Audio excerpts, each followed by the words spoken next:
likes and dozens of comments praising Victoria's courage in upholding company standards. Lena read every comment, memorizing names, job titles, companies.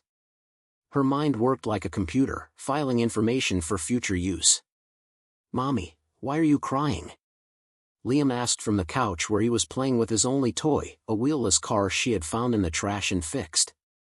"I'm not crying, sweetheart. I'm planning." Lena wiped her eyes and opened the laptop she had bought used 3 years ago. She began researching everything about Victoria Thorne, social profiles, professional history, family connections, even public property records. What she found was revealing. Victoria had inherited her position at Thorne and Associates through family connections. Her father was a minority partner in the firm. She had never worked anywhere else, never faced a significant no in her life.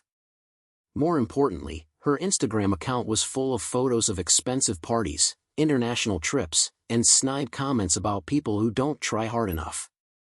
That same afternoon, Liam's health insurance was retroactively canceled. The company claimed that as a former employee who had been fired for cause, Lena had lost all benefits immediately. The inhaler Liam needed cost $230 without insurance. Lena looked at her bank statement. She had $340 in her checking account. Her apartment was $800 a month, due in a week. She did the math in her head. Even if she bought Liam's medicine, she wouldn't have enough money for food for at least 5 days. But it was in that moment of apparent despair that something clicked in her mind. Lena remembered something she had learned at 16, when her mother lost her job and they were almost evicted. "Daughter," her mother had said as she sorted papers on the kitchen table, "rich people always leave clues. And clues can be followed." Her mother had discovered that the landlord who was trying to evict them was charging illegal rent to several tenants. An anonymous phone call to City Hall solved not only their problem but the entire building's. "Intelligence always beats brute force," she whispered to Lena during the difficult nights. Now, at 29, Lena finally understood what her mother meant. She started by creating a folder on her computer called Project Victoria. Inside, she saved screenshots of all of Victoria's social media posts from the past 2 years. She discovered that the CEO had a habit of making questionable public comments about employees, minorities, and company policy, always subtle enough to avoid legal trouble, but clear enough to reveal her true character. The phone rang. It was Jennifer from accounting at Thorne & Associates. "Lena, I'm so sorry about what happened today. That was awful." Her voice trembled. "I wanted you to know some of us are thinking about filing a formal complaint with HR. Thanks, Jennifer, but don't risk it for me." Lena paused, calculating. "By the way, do you still have access to the company's shared file system?" "Yes, why?" "Just curious about some old company policies." "Nothing big." After hanging up, Lena smiled for the first time since morning. Jennifer didn't know it, but she had just become an unwitting source of valuable information. While Liam slept that night, Lena worked until 3 o'clock in the morning. She discovered that Victoria had fired 17 employees in the last 2 years, 15 of them women, 12 of them minorities. All of the terminations followed the same pattern: personal emergencies used as a pretext for cultural incompatibility. Even more interesting, she found records of a labor lawsuit filed against Victoria 3 years ago. The employee had dropped the suit after the company offered a financial settlement with a confidentiality clause. Lena picked up the phone and dialed a number she hadn't used in 2 years. "Hello?" The sleepy voice on the other end was familiar. "Marcus Williams, it's me, Lena. I know it's late, but I need a favor." Marcus Williams had been her classmate in business school. Now he worked as a private investigator specializing in corporate cases. More importantly, he owed Lena a significant favor from when she had saved his marriage by uncovering information that proved his wife's innocence in a delicate situation. "Lena, girl, it's 3 o'clock in the morning. Are you okay?" "Not exactly, but I will be." She told him the whole story, every detail, every humiliation. Marcus was silent until she finished. "This Victoria sounds like a lovely person," he said sarcastically. Send me everything you've gathered so far. And Lena, when I'm done investigating this woman, she'll wish she never heard your name." As she emailed the files, Lena felt something she hadn't felt in a long time: hope, mixed with cold determination. Victoria Thorne had made the classic mistake of the powerful. She had confused her privileged position with actual superiority.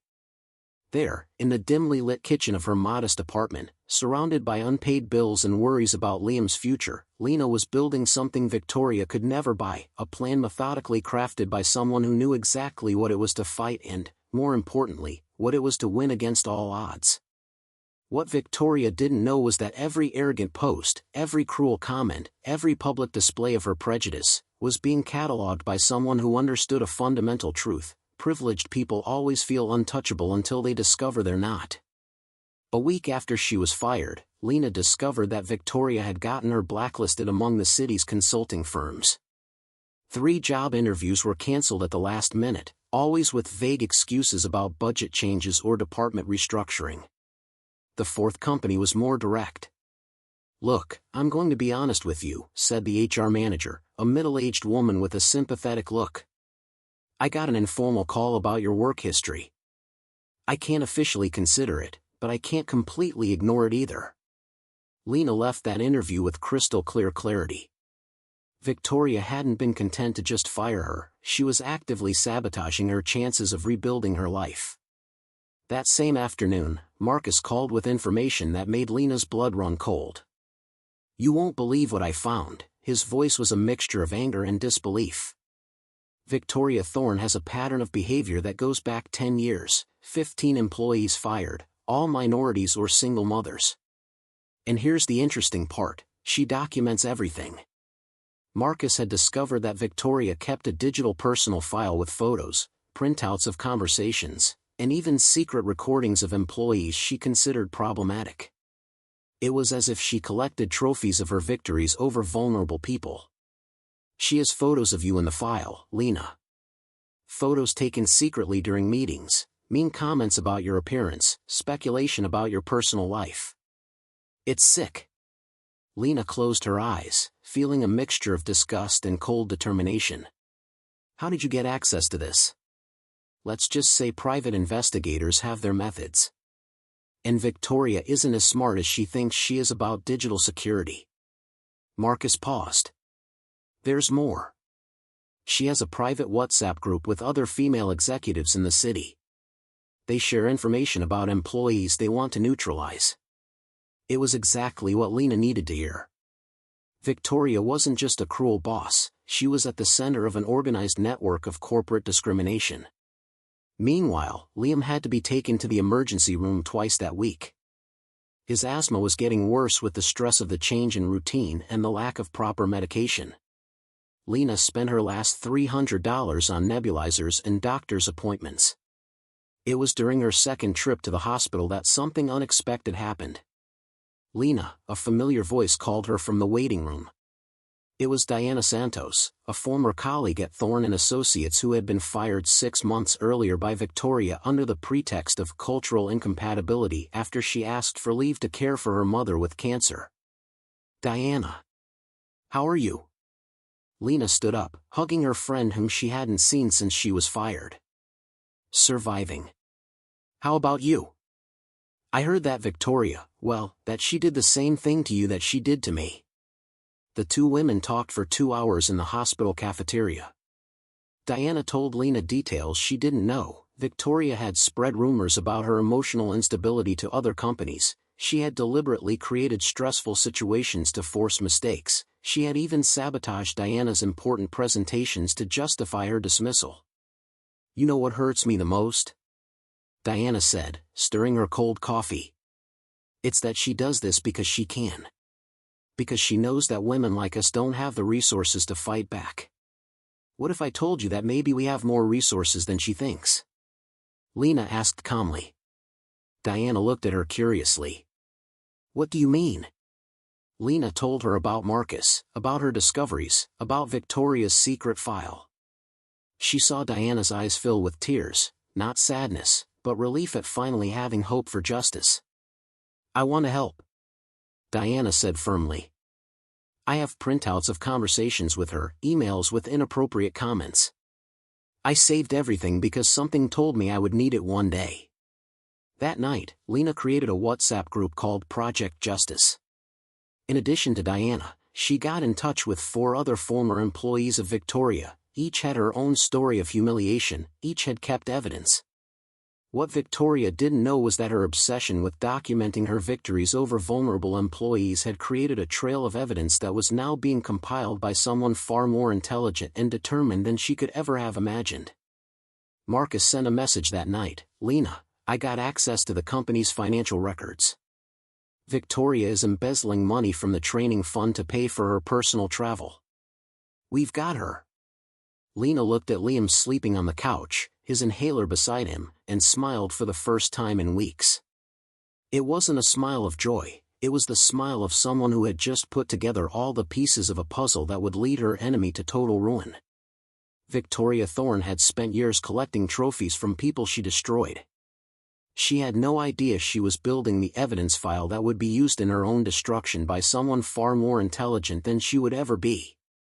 At that moment, watching the news about federal investigations being opened against Victoria and her accomplices, Lena understood a fundamental truth: the best revenge is not to stoop to the level of those who hurt you, it's to use their arrogance to build the ladder that will lead to their downfall.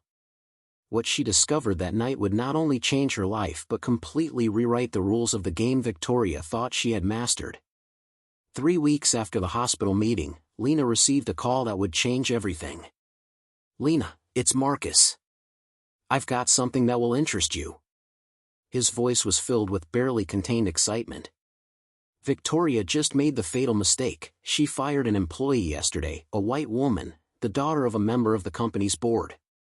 And why does that matter? Because this time she recorded it and posted it on LinkedIn, like she always does. Only this time, the employee is Jennifer Walsh, Senator Walsh's daughter, who's running for governor. His campaign is all about family values and supporting working moms. Lena felt a smile form. Victoria didn't do her homework this time. Exactly. And there's more, Jennifer has connections in the media. She's furious and wants revenge. When I told her about our evidence file against Victoria, she said she has the right contacts to make sure the story gets national exposure. That same afternoon, Lena met Jennifer Walsh at a discreet cafe in the city center.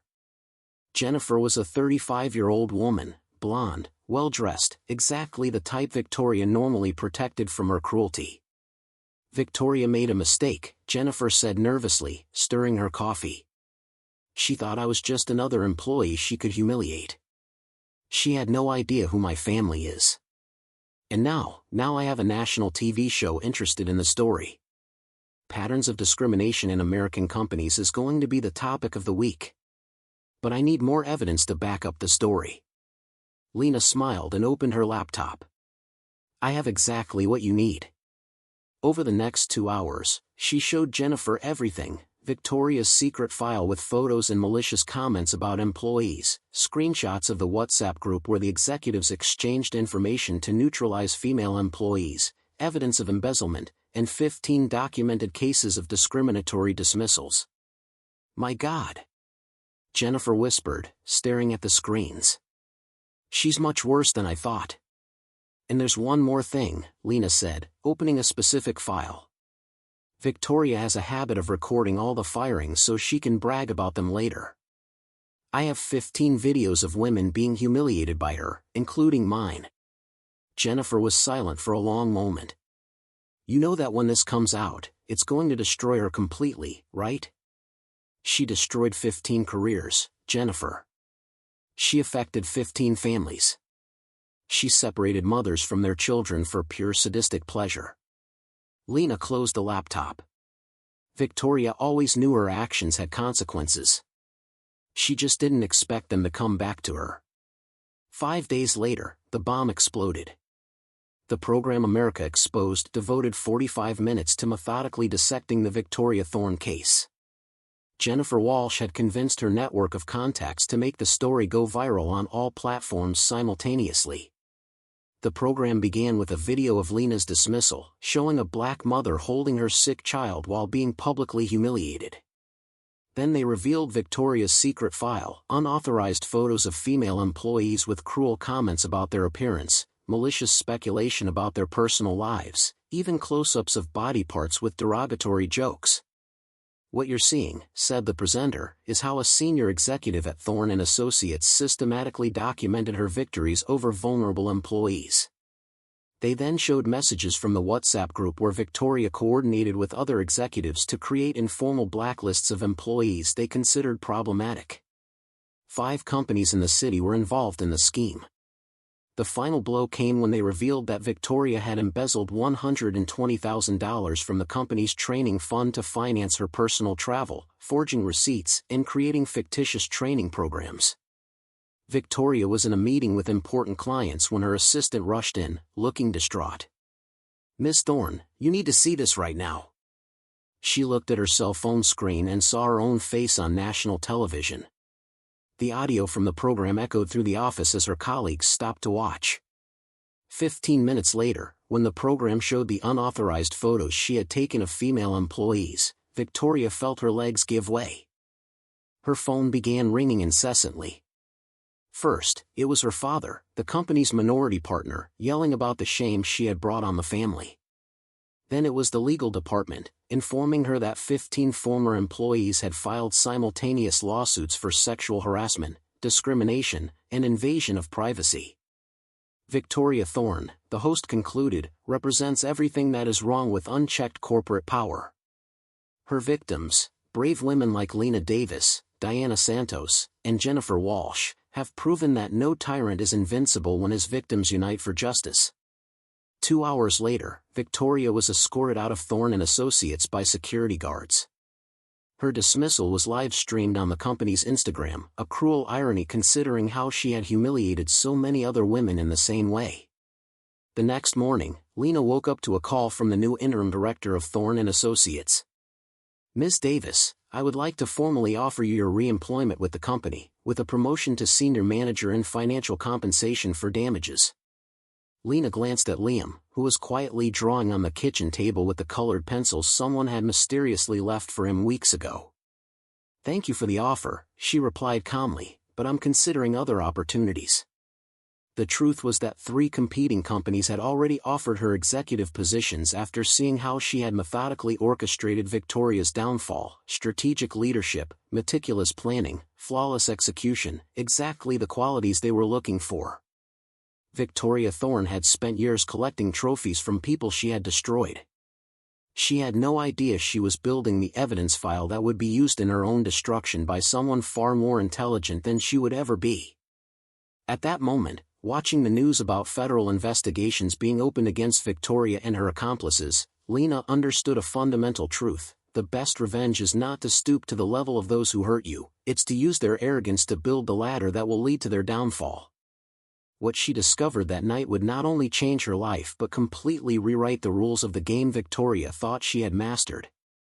6 months later, Lena was sitting at her new desk as CEO of Davis & Partners, the most respected consulting firm in town. From her window on the 23rd floor, she could see the Thorne and Associates building, now with a space available for lease sign on the front. The company had gone bankrupt 3 months after the scandal broke: 15 simultaneous lawsuits, a federal investigation into systematic discrimination, the cancellation of million-dollar contracts, and the discovery that the blacklisting scheme involved 5 other companies in the city. The domino effect was devastating. Liam, now with premium health insurance and specialized medical care, drew quietly in the corner of his mother's executive office. His drawings had changed. Now he drew black superheroines saving the world with brains instead of brawn. "Mom, are you just like that woman in the drawing?" he asked, showing her a figure of a woman wearing a suit and holding a briefcase like a shield. "No, sweetheart, I'm better," Lena smiled, signing a contract she had just closed, ironically, with one of Thorne and Associates' former clients. That same afternoon, she received an unexpected visitor. Diana Santos, now working as a corporate diversity manager at a multinational company, brought news about Victoria.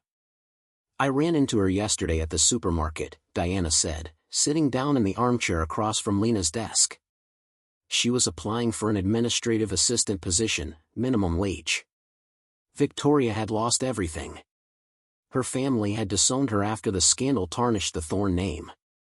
No company would hire her because of her national reputation as a symbol of corporate discrimination. Her social media profiles, once full of arrogant poses and quotes about leadership, were now deactivated. She recognized me, Diana continued. She bowed her head and quickly left the line. I think she finally understood what it means to be invisible. Lena's phone rang. It was Jennifer Walsh, who had become a national advocate for workers' rights after the Victoria case. Lena, I just got out of a Senate meeting. They passed the Corporate Discrimination Protection Act. Officially, it will be called the Lena Davis Act. Lena closed her eyes for a moment. Her mother always said that true victory wasn't defeating your enemy, but turning your pain into protection for others. That night, as she tucked Liam into bed in his new room, complete with a real bed, no longer a couch, she reflected on the journey. Mommy, are you still mad at that mean lady? Liam asked, hugging his new teddy bear. No, sweetheart. You can't be mad at someone who taught you such a valuable lesson. What lesson? That people like her always lose in the end, because they build empires on other people's pain. And empires like that always come crashing down. Marcus called shortly after. Lena, did you see the news? 3 of the executives from Victoria's WhatsApp group were fired today. The movement you started is changing the corporate culture of the entire city. It was true. Companies were rewriting diversity policies, creating anonymous reporting channels, and implementing mandatory discrimination training. The Victoria case had become a milestone that no company wanted to repeat. A year after her humiliating dismissal, Lena was on stage at the country's largest women's leadership event, telling her story to 2,000 female executives. Victoria, who used to speak at these same events about professional excellence, now watched on television from her one-bedroom apartment, unemployed and forgotten. The best revenge, Lena concluded her speech, is not to stoop to the level of those who hurt you. It's to use their cruelty as fuel to build something so great that they become irrelevant. The audience rose to a standing ovation. On social media, the video went viral with the hashtag #SmartJustice. Victoria Thorne had spent years collecting trophies from people she had destroyed, documenting each humiliation with sick pride.